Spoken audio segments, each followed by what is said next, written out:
need to make sure that I'm grabbing that tricep to make it tight, right? And then I'm bringing my hand up, okay? Whether I'm doing a rear naked choke here, I don't do this, right? Maybe that's what I was taught when I was newer, but when I do this, there's a lot of defenses and it's not as tight. I'm squeezing one way really, right? And kind of an angle.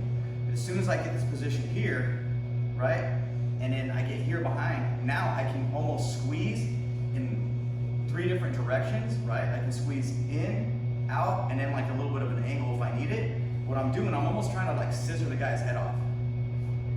Like that, okay? With that pressure that I'm doing. With me grabbing that tricep and then coming back, it's really easy to, right? So when I just, you know, your bottom, face, face the camera. So if I'm doing a rear naked choke, right? If I'm here, this might work. Or even here, this might work, okay? But realistically, if I can grab, when I start going for a rear naked choke, there's too many steps for me to do stuff like I used to do it when I first taught, right? It's 1, 2. That's how I do it now, right? I don't do my hands anywhere because people grab them. So 1, 2, I'm grabbing my tricep, and now from here, I'm squeezing in, but not just that, I'm squeezing here, like the scissor trying to cut his head off, okay? And I need to do the exact same thing from that Darce, okay? As soon as I get to this position here, right?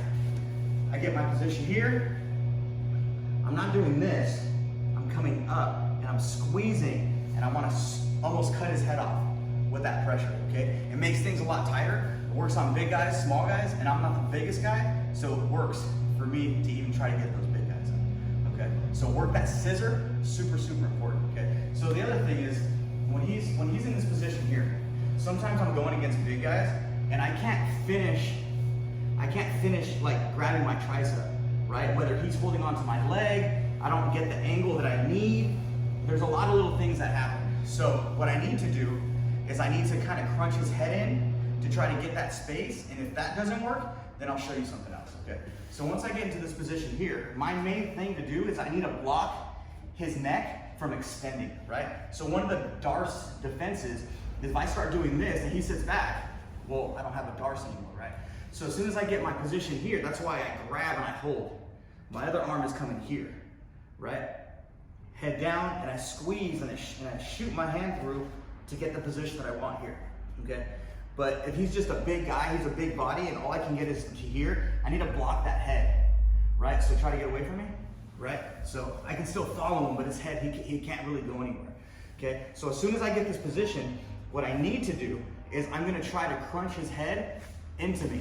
And as soon as I start crunching that head in here, now I can make that room that I want, all right?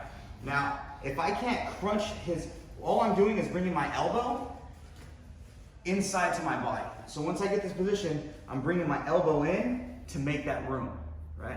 And if he's still too big, his body's way too big, what I'm gonna try to do is I'm still gonna try to get my armpit down, my shoulder down below his, my head down to his armpit, and now from here, if all I can do is grab my forearm, I'm gonna have to put a little bit more pressure with my body into that mat, but I'm gonna still try to reach up as high as I can to finish that same position, okay? So it all depends on me grabbing, bringing my elbow in, shooting to finish it, or once I get this position here, get as high as I can on my forearm, and then just bring it up as high as I can, but I'm gonna have to focus on me getting a different angle and then squeezing and putting my pressure down, especially on a big guy. I move my feet to the opposite side so he can't just get me back in a half guard. Okay, I can still fight from there, but I don't want to, all right? So now the next thing that we're gonna do is when I'm knocking somebody over, okay? From that turtle position or that quarter position. As soon as I get my position, I have to make sure that I'm shooting through, I'm grabbing this gable grip and I'm hugging him tight towards me, right? I don't want him going anywhere. Now the main thing that I'm doing is I'm keeping my chin on top of his shoulder, and my shoulder is right under his lat, okay, in that rib cage area. So what I'm gonna do is, if it's even, I'm pushing. I don't wanna just push. I need to like push and lift to make sure I get that 45, okay? And I didn't explain it well enough, I think, before, so we'll go over it right now. So I get this position, my head is down on the top of his shoulder blade, and I'm squeezing him into me, right? And my shoulder is under that lat. And now from here, when I drive, I need to drive at that 45, okay?